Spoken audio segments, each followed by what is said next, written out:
Welcome to Indus Special. I'm Ejaz Haider. On Tuesday, Pakistan announced through the Ministry of Foreign Affairs spokesperson that it had increased the deployment of female staff officers in its United Nations peacekeeping missions to 15%. In a tweet, Dr. Mohammad Faisal wrote, Pakistan is proud to have achieved the goal of deployment of 15% female staff officers in UN peacekeeping missions, thereby meeting the benchmark set by the United Nations. Women officers from Pakistan have served on the front lines of international peacekeeping missions as police officers, doctors, and nurses. And in 2011, a woman police officer, DSP Shehzadi Gulfam, who was deployed on a UN peacekeeping operation in East Timor, received the 2011 International Female Police Peacekeeper Award in recognition of her outstanding performance. In 2017, UN Peacekeeping had set a target for recruiting 15% women as military observers and staff officers by the end of that year. Pakistan is one of the leading countries to contribute to UN's peacekeeping efforts around the world in conflict areas. The United Nations peacekeeping began in 1948. Its first mission was in the Middle East to observe and maintain the ceasefire during the 1948 Arab-Israeli War. Since then, UN peacekeepers have taken part in a total of 72 missions around the globe, 14 of which continue today. The peacekeeping force as a whole received the Nobel Peace Prize in 1988. Interestingly, the term peacekeeping is not found in the UN Charter. The authorization is generally considered to lie in the domain of Chapters 6 and 7. Chapter 6 describes the Security Council's power to investigate and mediate disputes, while Chapter 7 discusses the power to authorize economic, diplomatic, and military sanctions, as well as the use of military force to resolve disputes. The founders of the UN envisioned that the organization would act to prevent conflicts between nations and make future wars impossible. But the outbreak of the Cold War, dividing the world into two hostile blocs, made peacekeeping agreements extremely difficult. Following the end of the Cold War, there were renewed calls from the UN to become the agency for achieving world peace, and the agency's peacekeeping dramatically increased, authorizing more missions between 1991 and 94 than in the previous 45 years combined. But there's also criticism with reference to state sovereignty and the idea of R2P responsibility to protect, especially in relation to Article 2.4 of the UN Charter, which states that, and I quote, all members shall refrain in their international relations from the threat or use of force against the territorial integrity or political independence of any state or in any other manner inconsistent with the purposes of the United Nations, unquote. The criticism continues despite the fact that all UN member states endorsed a global political commitment at the 2005 World Summit to prevent genocide, war crimes, ethnic cleansing, and crimes against humanity. To discuss the UN's peacekeeping role, how successful deployments have been, Pakistan's contribution, and the 15% benchmark to have women staff officers and other categories, we have with us Ayesha Malik, an expert in international law, DSP Shehzadi Gulfam, the officer who received the International Female Police Peacekeeper Award, Buhne, United Nations Resident Coordinator and Humanitarian Coordinator, and former Lieutenant General Tariq Waseem Ghazi, who also served as Defense Secretary and led the UN peacekeeping mission in Georgia. And I will begin with General Ghazi. General Ghazi, what is Pakistan has contributed the maximum number of troops to various peacekeeping missions. In fact, about 148 peacekeepers have also lost their lives during the performance of their duties. And overall, about 150,000 troops, soldiers and officers have been deployed over many years. Why exactly does Pakistan think that it's important to contribute so many troops to various peacekeeping missions, and what are the criteria through which battalions and other staff officers are sent to these peacekeeping missions? Well, for one, Pakistan has always supported every effort at peace in the region and across the globe. And the Pakistan Army has had a very laudable role in the efforts that it has made in bringing peace to very ravaged areas and to the disproportionately unfortunate masses who have suffered as a result of political turmoil in these countries. And there is an empathy that we have in terms of the forces with the people. And that is where Pakistan has been in the lead and in the forefront of the preferred contingents across United Nations missions. I was fortunate in being in command of the observer mission in Georgia in 1998 and 99. And it was a time when there was a great deal of, misfortune for the common people. And it was a bittersweet experience for me in the sense that we saw the ravages of the war coming into common people's lives, people who really had nothing to do with the conflict that was going on. But it was sweet because we were able to prevent further conflict, and we were able to provide some succor and some comfort to these people who were dispossessed from their homes. So I think in that larger perspective, Pakistan feels that it has been able to contribute to uplifting the common people and providing them with some kind of support and comfort in achieving peace. We have always, as I said, been the one of the preferred countries contributing troops to the peacekeeping, primarily because we send our best officers, we send our best troops, we send our best battalions, and we have a very rigorous system by which we select them here in the country. We pick them up for their performances here. We pace them through some competitive processes, and we launch them in these missions after very thorough training. That includes training in trying to understand the cultures of the countries in which they will go, the nature of that conflict, how they can provide assistance there, and how they can be cognizant of the sensitivities of the different troop-contributing countries.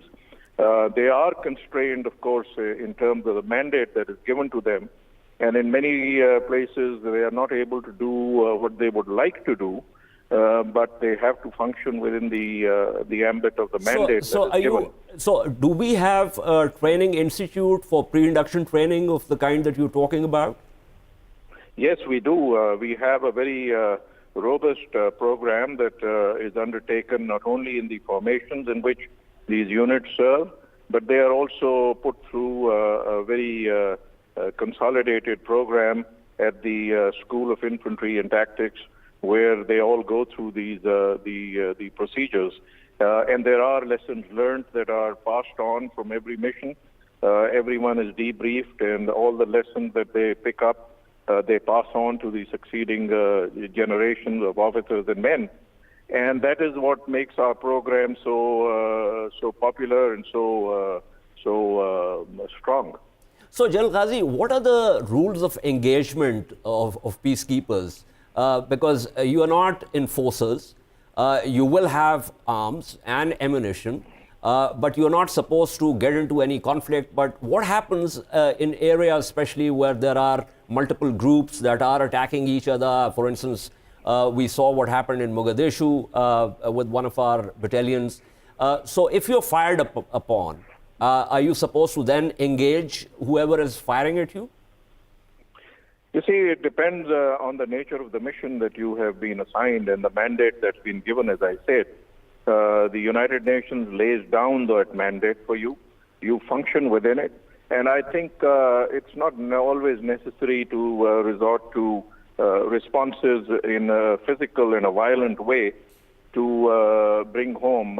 You see, one of the reasons is that when you wear a blue helmet, people understand that you are a neutral and an impartial force.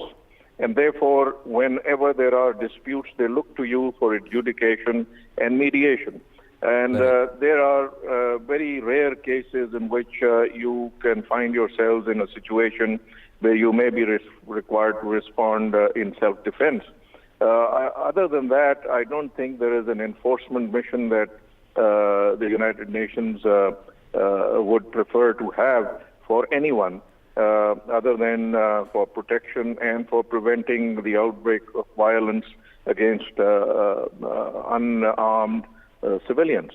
Okay, so I think in terms of actually carrying out the missions, the people use best judgment, and that is where this training and that is where the quality of the leadership that is there comes into play in giving. And I think if there is a signal that you need to read is that in most cases, all problems that have arisen have been solved on the ground without resorting to violence. And that is, I think, a great hallmark of the manner in which we have responded to our mandates.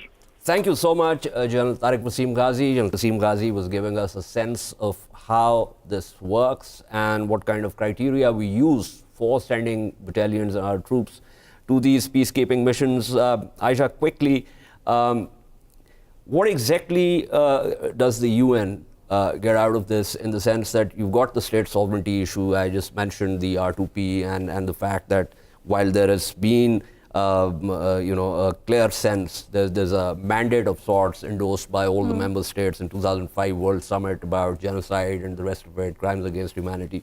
But there's also criticism of the fact that sovereignty is a very important issue, and generally speaking, if we go into the conceptual thing, that it's a constructivist more than the realists who want this kind of thing to happen, humanitarian interventions.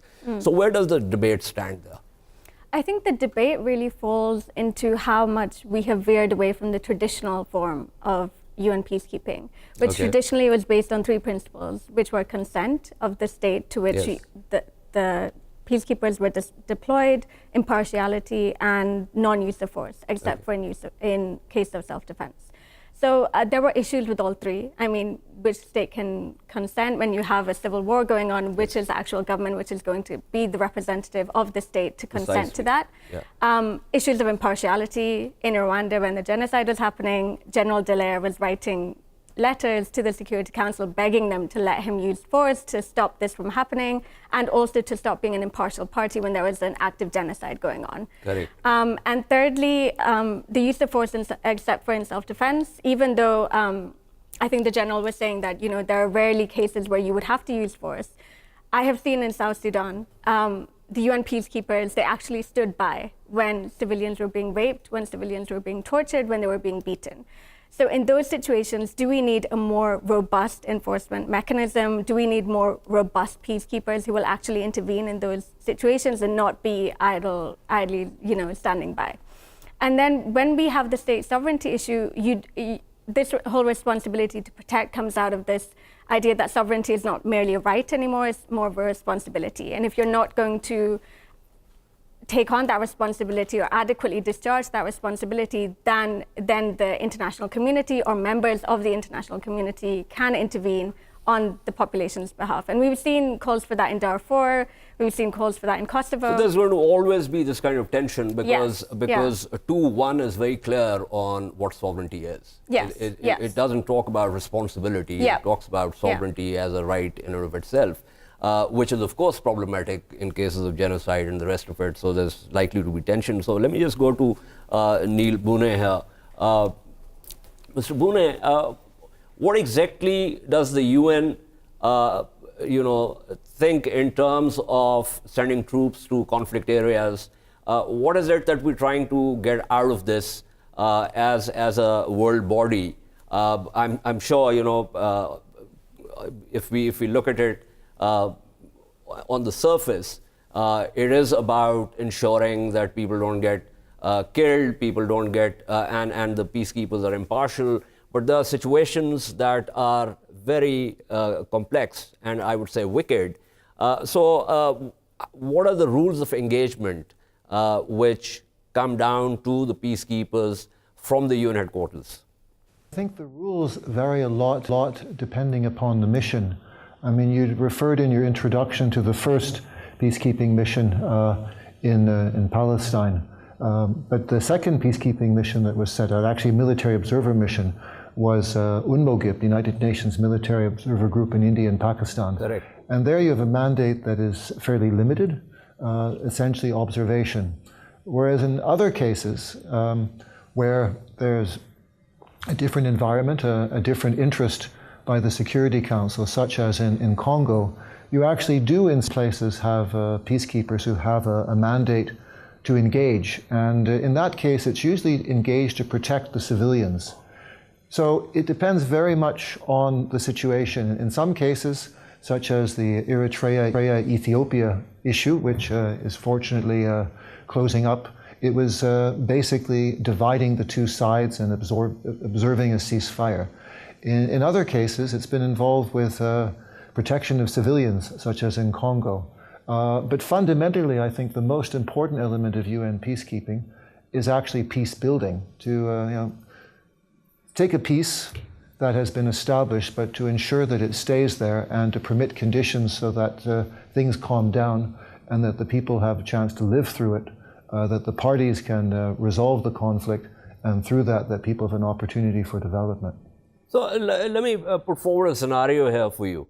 All of this is very well said, and I perfectly, I'm in agreement with this. But if there is a situation on the ground where whoever the local commander is, the peacekeepers, he realizes that there's going to be violence, or he actually witnesses some violence, is he then going to, go back to the superiors in the UN, read them in on the situation, wait until he gets his next orders, or is he going to act fast on the ground? I mean, General Ghazi, who's actually been on the ground commanding a force, may be the best place to answer this, but I'll certainly attempt.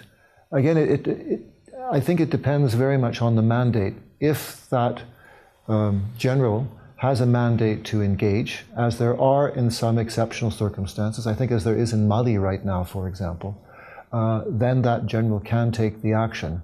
If instead there's a mandate that is to observe, for example, as there is here between India and Pakistan, if there's a mandate to observe, as there was between Eritrea and Ethiopia, if there's a mandate to observe, as there was in South Sudan, as Ayesha mentioned, then it's more limited. But as Romeo Dallaire, I think, pointed out, that general can go back to the headquarters and actually plead for a change in the rules of engagement. And I think there are some lessons learned from Rwanda. The UN is more flexible. It's a different sort of peacekeeping operation in many places today, the new ones, than it was in the past. Okay, so are there any preferred countries where you try and draw your peacekeepers from, and is that preference grounded in some kind of evaluation of how they acted in terms of their mandate in previous missions? Yeah, certainly. I mean, generally it's drawn from countries who have a highly capable, disciplined military, who've proven to be effective in smaller operations before. And that's one reason Pakistan is one of the leading contributors. It also has to be a country that's willing to contribute. And not all countries are as willing to contribute as others. So it tends to be that the larger contributors are countries like Pakistan, countries like Ethiopia, Nigeria, Bangladesh, India, Nepal. But also my home country, Canada, has a long tradition of peacekeeping. In fact, there's a monument, maybe one of the few in the world, in the opposite parliament, to Canadian peacekeepers. Okay. DSP Gulfam, you got the medal, bringing great honor to Pakistan. What exactly is the mandate of police officers in these conflict areas? And I believe that you served in Bosnia also, in Kosovo also, and in East Timor also. Thank you very much being here as on your TV channel. Thank you very much, sir. It was quite difficult when I started here traveling through, but when I landed in other country, and I feel that we ladies are not far, or we are not behind the men. We can work. Correct. And we can challenge every environment, because as a police officer, we have all trainings and all things which we and professionalism that we get from Pakistan, and we prove ourselves in other land. So it was very nice to be in representing from Pakistan to other country and in the United Nations. So as a police officer, your job here in your own country obviously is to put down crime, investigate, prosecute. Is that the same kind of thing that you are required to do when you are part of the peacekeeping missions? Yes, sir. When we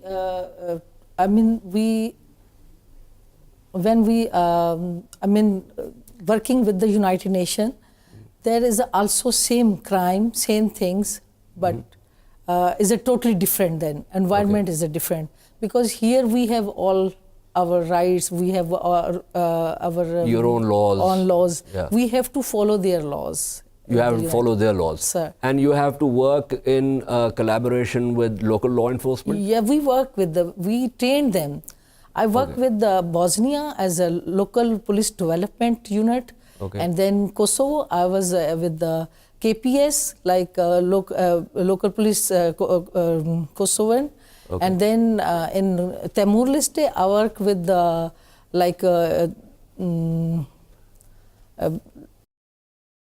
someone who's advising the local police? Sir, there is. Yes, sir, there is. Obviously, we follow their rules and laws and everything, because they in other country, when we go, we have to follow their law. Okay. So you were part of a broader police contingent, I'm assuming. And so you were based at one place, or you based at separate places? Sir, in Bosnia, I travel a lot as a trainer. And Kosovo as well, same. Because I'm from Muslim country, and both country was Muslim, and I was role model over there, because there also the women, they don't like to come in the police department. And they push me, and they put me in the unit of training that we have to go and let them know that we are also from Muslim country, and we can work. And then by the grace of Allah, a lot women came and enter in the police department. So these things. So Ayesha, tell me, how does this work? It's like you got the local laws, and you coming from another country. Yeah. So in terms of investigations, or in terms of prosecution, or in terms of understanding the law itself and the court system and the rest of it, it could be pretty difficult to pick that up and actually do this. No? Yeah. Yeah, so these are basically, the applicable law is determined in the SOFAs and SOMAs. These are the status of forces agreements and the status of missions agreements. And so they determine the applicable law. So a big deal which was made was whether IHL applies to UN peacekeeping forces, and a Secretary General has now said that it does apply to them. IHL as in the international humanitarian law. Yeah, the law of armed conflict.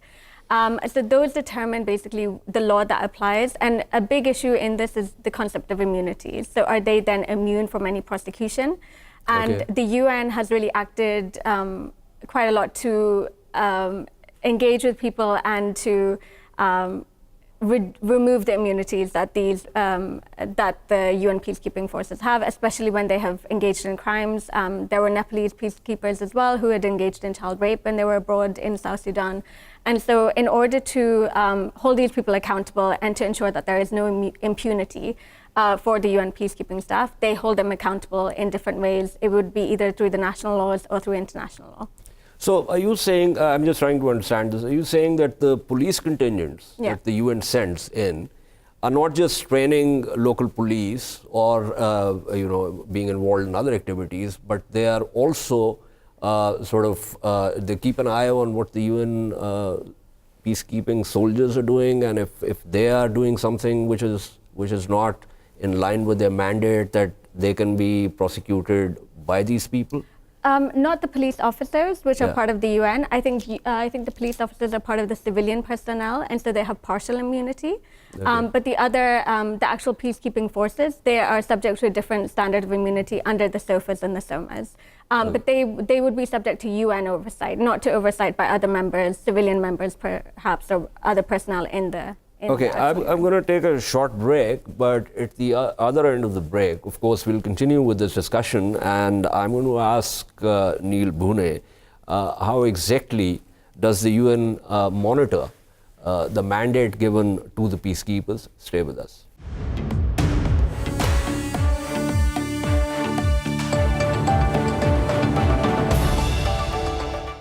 Welcome back to Indus Special, where we are essentially discussing the UN peacekeeping missions and Pakistan's role in UN peacekeeping, which goes back many decades. Pakistan has been one of the major contributors to UN peacekeeping missions, and we are, in addition to our panel before the break, also joined by Brigadier Mujahid Alam, who's currently Principal Lawrence College, but also served on the UN peacekeeping missions in the Democratic Republic of the Congo and Kosovo. Brigadier Alam, when you were part of the peacekeeping missions, I earlier had General Tariq Waseem Ghazi also, and this was a question that I asked him too. And he said that we have a very rigorous criteria for selecting the battalions, the officers and the troops that we send to these missions. Give me a sense of what kind of criteria those are, in the sense that a battalion that has already served in one mission, I'm assuming, will not be sent to another mission. Some other battalion will be sent. Is that dependent on their performance within the army in terms of the various ways in which the performance of the battalions are essentially determined, or is it based on how well they performed in a previous mission? What exactly are the criteria? Well, from my own experience, because I have taken part as a civilian, in 3 or 4 different peacekeeping missions in Kosovo, in Rwanda, and also I was affiliated for human rights investigations in Burundi, and then also in the Democratic Republic of Congo. Now, in all these peacekeeping missions, Pakistani contingents have actively participated and performed exceedingly well and earned the respect not only of the United Nations, but also the host countries where they perform their duties, as well as of the international community. I believe, and I've seen it myself, that the Pakistan Army has a very good methodology and very well laid out plan how they select the units or the contingents. Well, the units, the battalions, irrespective of whether they are infantry, most of them are infantry, but also specialized battalions.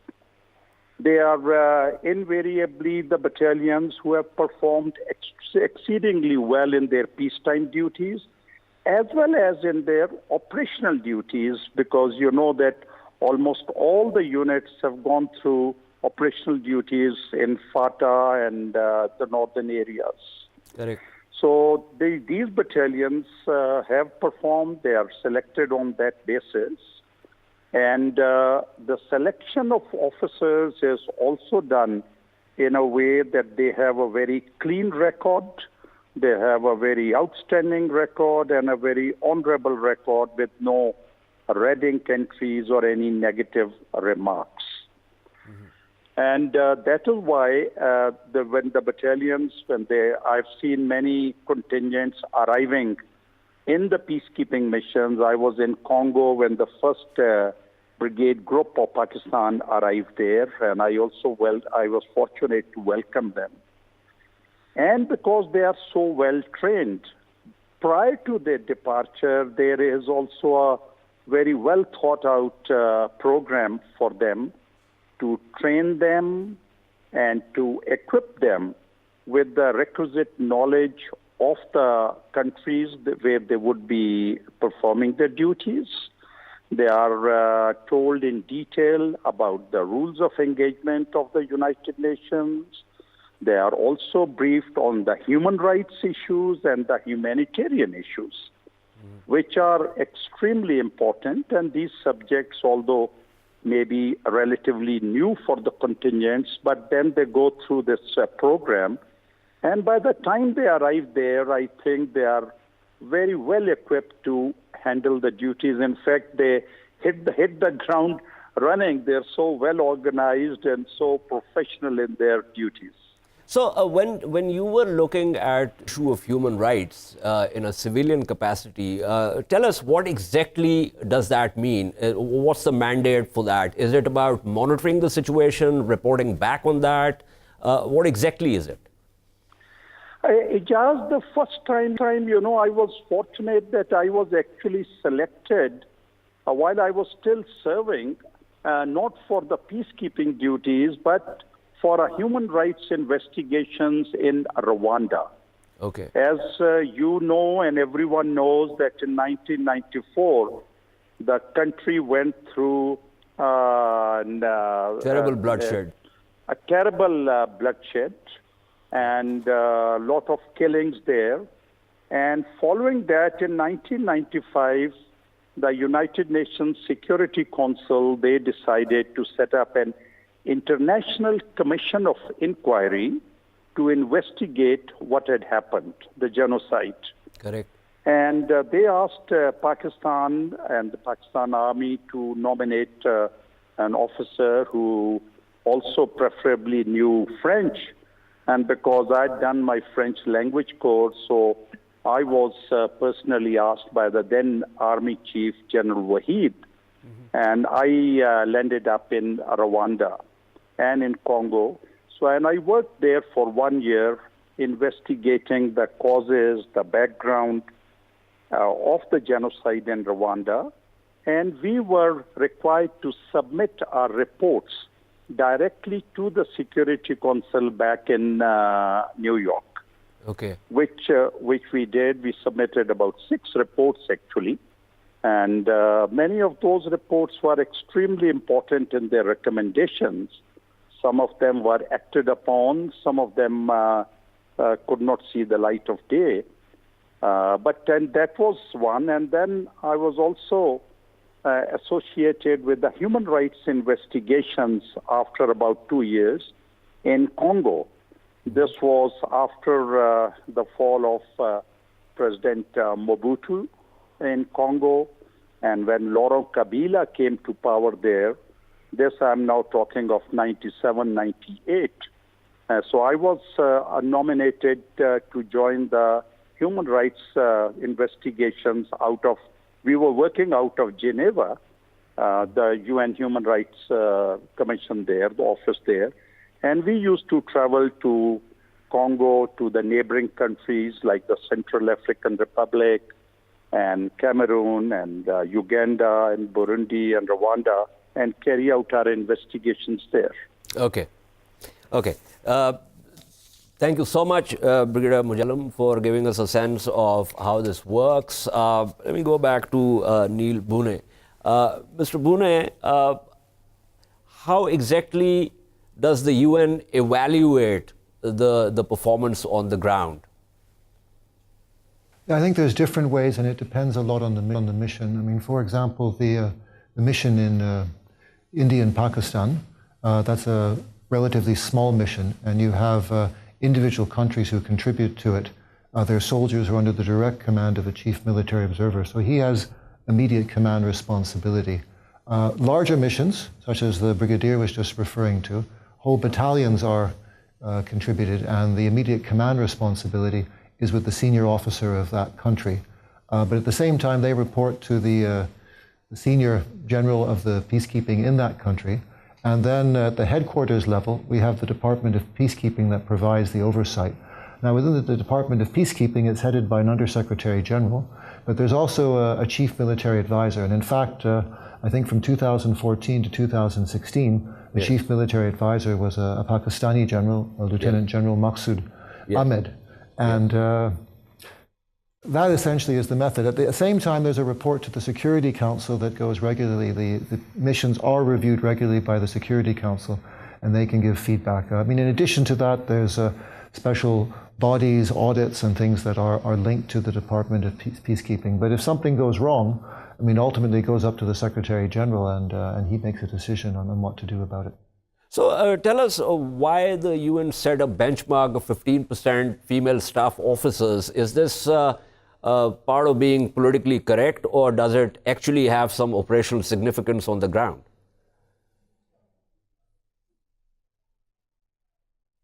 Well, I think there's two reasons. I mean, one is there's a lot of exceptionally capable women, and it's important to bring them in. I think as our colleague, the police officer, Shehzadi Gulfam, has highlighted. But another reason is that in many of the places we're working with civilian populations who sometimes have been traumatized. Those civilian populations are made of men and women. And operationally, it's been seen that having a contingent of women within that force makes it much more likely to reach out to those communities and to earn their trust, but also to get the information that you need actually to carry out your mandate. I think that's one of the reasons. As well as I said, there's a number of tremendously skilled women officers, and having a balance is the right thing to do as well. But there are also situations in which we could probably be exposing the female staff officers to hazardous environment. Would you agree with that?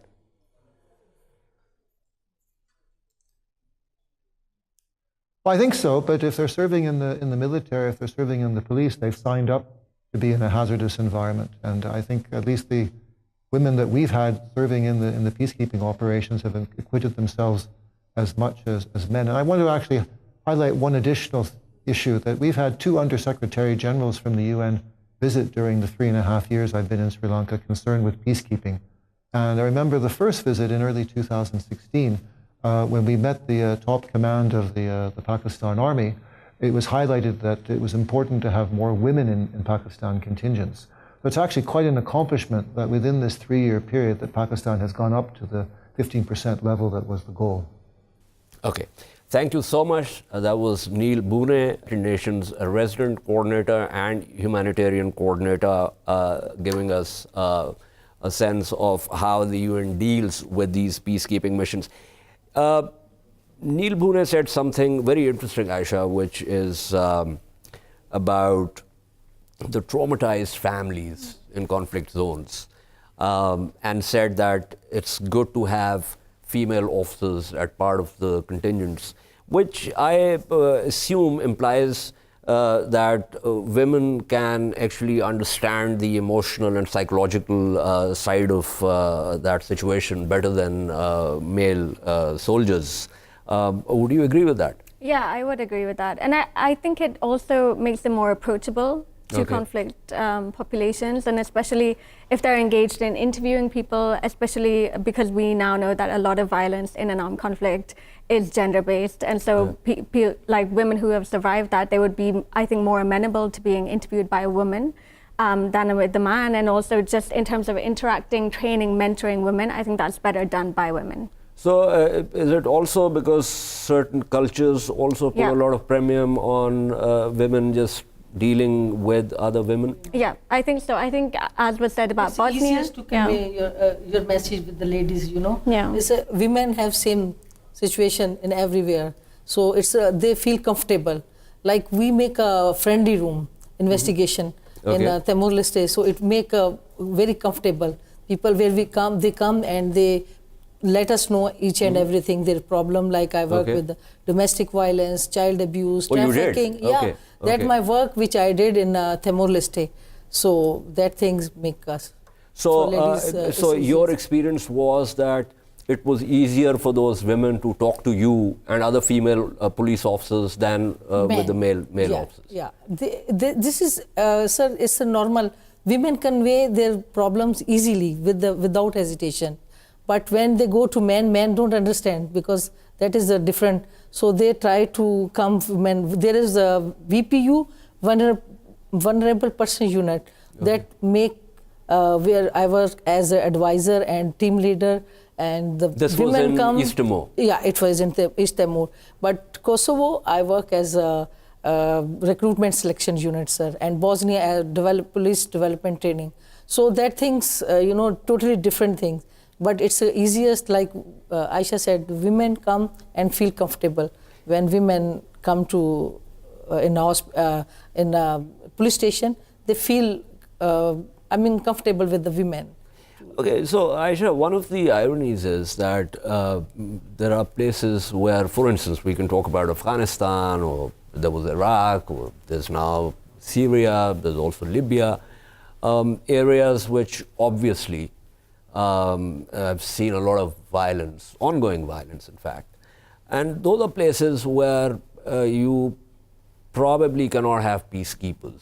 You would need enforcement. Now what we have seen instead is that the powerful states, whether the regional states or global players, come in militarily. For instance, Syria is a very good example, and also the non-state actors. And that is where one also gets a sense of the limits and limitations of the UN in terms of contributing to peace in those areas.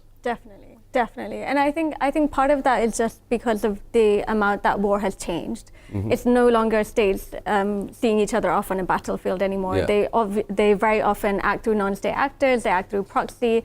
And so for the last 3 decades, we've seen a rise in this type of conflict and also interstate conflict. So in Syria, what you had was a civil war, and now various other actors have got involved. And so now we see America, Russia, Iran, these are the three big actors which are also involved. Saudi Turkey Arabia, also, Qatar, through the Kurdish. A number of countries. Yes, exactly. And so it is about how we can respond to that as part of the UN, under the UN Charter. And I think the desire to seek out other modes of intervening, apart from the manifest ways in the UN Charter, the exceptions to the use of force are either in self-defense or collective security. And I also believe that it is a failing of the collective security action, which was authorized under the envisaged in the UN Charter, that we have a paralyzed Security Council because of the Permanent Five. And so as a result of that, we can't take collective action, and so states are seeking to take unilateral action, and that is a big problem. Okay, I'll come back to the issue of sovereignty also, but we have been joined by former Lieutenant General Maqsood Ahmed, who also served as the UN Secretary General's military advisor in recognition of Pakistan's service to the cause of global peacekeeping. And he currently heads the Punjab Public Service Commission. General Ahmed, thank you so much for joining us. Can you give us a sense of what exactly the military advisor does? Is he the person who actually oversees all the various peacekeeping missions and advises the UN Secretary General on the basis of what's happening on the ground? Thank you very much, first of all, taking me on the line for this my contribution. Let me briefly explain you that United Nations Peacekeeping Department is the department which deals with the peacekeeping missions all over the world. It is headed by Under Secretary General, who is a civilian appointment, but under him there is a military advisor who is a serving 3-star general, which is holding that portfolio first to advise the Department of Peacekeeping Operations and then the other department of the United Nations on military matters only. Okay. It has very, very little say on the political matters. So my job over there was, first of all, in selecting the requisite military leadership for different missions as per the mandate of the Security Council. Secondly, selecting the suitable troops and their equipment for deployment into the peacekeeping missions, giving them kind of a broader concept of operations, their tasks, and then monitoring, evaluating, and reporting back to the Security Council. So these were the broader tasks which I was performing. Okay. Other than that, I was time and again called by different departments, including the Security Council, to consult on different matters, which I used to do whenever I was called for that. So what are the broader rules of engagement for the peacekeepers? This question is important in the sense that there are conflict areas where several groups are fighting with each other, and there are occasions when, of course, violence can erupt. If, for instance, the peacekeepers are fired upon, are they supposed to engage, or they're supposed to, get back to the superiors, ask them or give them a sense of what's happening on the ground and ask them whether they can engage? How does this work? Okay. We should understand that use of force is the last option as far as the United Nations is concerned, as far as the United Nations peacekeeping missions are concerned. So that is governed by the mandate which is given by the Security Council. So you can use force only up to the level up to which the Security Council authorizes you. In that context, sometimes it's called that the peacekeeper should use the robust force. Now, this robust has to be defined by the Security Council. What do they understand by this robust mandate or robust use of force? Okay. But three principles are the governing guiding principles. That the peacekeeper is supposed to use force only, first in the defense of the mandate, when he is authorized to do so. Second, in the self-protection case, when the life of a peacekeeper or life of the property of the UN comes under threat, then he is authorized to use force. Now, how much force should be used? Again, the principle is applied as a minimum required force to be employed to control a situation. So these are the guiding principles which determine how much force should be used in a particular case.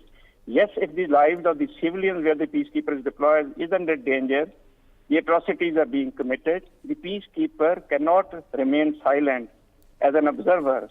Then they have to use force to stop that bloodshed. So that's the kind of a guiding principles under which the force is used over there. I see. So these decisions are taken by the commander on the ground, or does he have to go back up the chain and read them in and then act? No, in the concept of operation, all the guidelines are given. The decisions have to be taken by the commander on ground.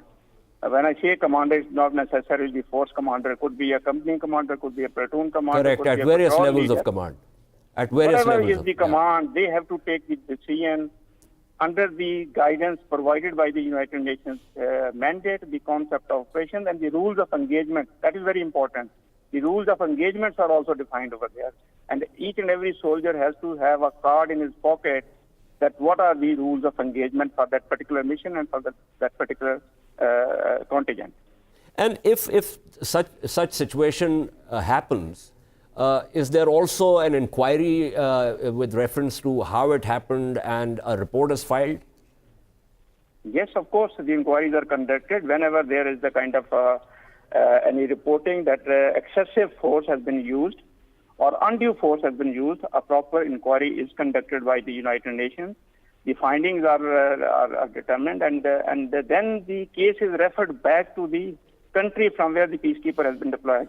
Because ultimately action is taken by the contingent from where the country has come under their own rules and regulations. And the countries are asked to contribute based on their performance evaluation of previous missions? Yeah, no, performance evaluation is totally different kind of a ballgame. Here we are discussing that if he uses excessive force or undue force, then the disciplinary action has to be taken by the country from where the peacekeeper has come. Okay. Now, the performance evaluation has been introduced in last about 5 to 7 years, because previously it was never the case. It was the kind of a reimbursement or all the determinants for how much force you are deployed, what kind of equipment you are deployed. When I was the military advisor, so we brought in a performance evaluation criteria. Under that, now each force commander is supposed to report on each and every contingent to the United Nations headquarters that how does he evaluate a particular contingent. Okay. 3 things come into that: the kind of equipment that they were supplied, their serviceability, and then their performance on ground, whether with that equipment, that ammunition or that rules, the contingent was performing or they were not performing. So this is a regular feature now, that the force commander is for force reports on each and every contingent to the Department of Peacekeeping Operations. Okay. And there we carry out analysis, and then we take the respective military attaches as well as the ambassadors on board that your contingent is performing good or bad. Okay. Thank you so much. That was General Maqsood Ahmed talking to us and giving us a sense of what the military advisor's role is and how this works. I wanted to come back on that sovereignty issue, but unfortunately I have run out of time. This is all for today. We shall see you tomorrow. Until then, It's goodbye.